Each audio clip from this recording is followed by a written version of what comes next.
बहुत सी तीरंदाजी प्रतियोगिताएं जीतने के बाद एक नौजवान तीरंदाज खुद को सबसे बड़ा धनुर्धर मानने लगा। वह जहां भी जाता लोगों को उससे मुकाबला करने की चुनौती देता और उन्हें हराकर उनका मजाक उड़ाता। एक बार उसने एक प्रसिद्ध जैन मास्टर को चुनौती देने का फैसला किया और सुबह सुबह पहाड़ों के बीच स्थित उनके मठ जा पहुंचा। मास्टर, मैं आपको तीरंदाजी मुकाबले के लिए चुनौती देता हूं, नवयुवक बोला। मास्टर ने नवयुवक की चुनौती स्वीकार कर ली। मुकाबला शुरू हुआ। नवयुवक ने अपने पहले प्रयास में ही दूर रखे लक्ष्य के ठीक बीचों बीच निशाना लगा दिया और अगले निशाने में उसने लक्ष्य पर लगे पहले तीर को ही भेद डाला।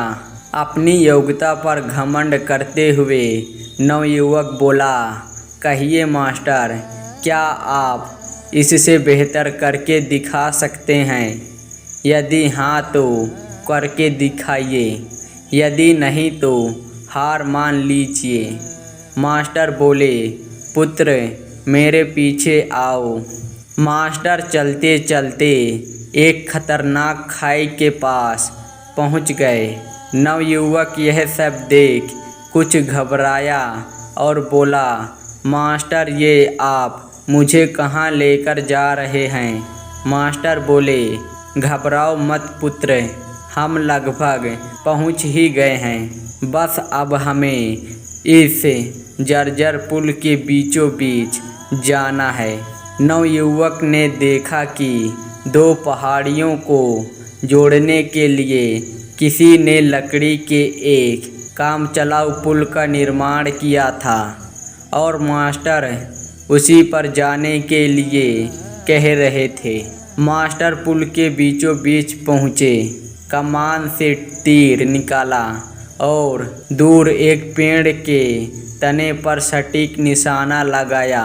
निशाना लगाने के बाद मास्टर बोले, आओ पुत्र, अब तुम भी उसी पेड़ पर निशाना लगाकर अपनी दक्षता सिद्ध करो।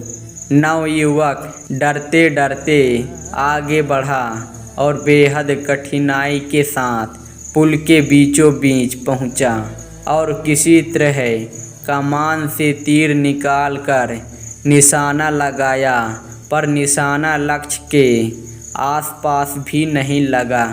नवयुवक निराश हो गया और अपनी हार स्वीकार कर ली। तब मास्टर बोले, पुत्र, तुमने तीर धनुष पर तो नियंत्रण हासिल कर लिया है, पर तुम्हारा उस मन पर अभी भी नियंत्रण नहीं है जो किसी भी परिस्थिति में लक्ष्य को भेदने के लिए आवश्यक है। पुत्र, इस बात को हमेशा ध्यान में रखो। पुत्र, इस बात को हमेशा ध्यान में रखो कि जब तक मनुष्य के अंदर सीखने की जिज्ञासा है तब तक उसके ज्ञान में वृद्धि होती है, लेकिन जब उसके अंदर सर्वश्रेष्ठ होने का अहंकार आ जाता है तभी से उसका पतन प्रारंभ हो जाता है। नवयुवक मास्टर की बात समझ चुका था। उसे एहसास हो गया कि उसका धनुर्विद्या का ज्ञान बस अनुकूल परिस्थितियों में कारगर है और उसे अभी बहुत कुछ सीखना बाकी है। उसने तत्काल ही अपने अहंकार के लिए मास्टर से क्षमा मांगी और सदा एक शिष्य की तरह सीखने और अपने ज्ञान पर घमंड ना करने की सौगंध ली। तो दोस्तों, इस जैन कहानी में हमने देखा कि जब जिसके अंदर सर्वश्रेष्ठ होने का अहंकार आ जाता है तभी से उसका पतन प्रारंभ हो जाता है। इसके साथ साथ हर व्यक्ति की अपनी एक खासियत होती है जिसमें दूसरा व्यक्ति शून्य होता है। इसलिए सभी का समान आदर करना हमारा कर्तव्य है।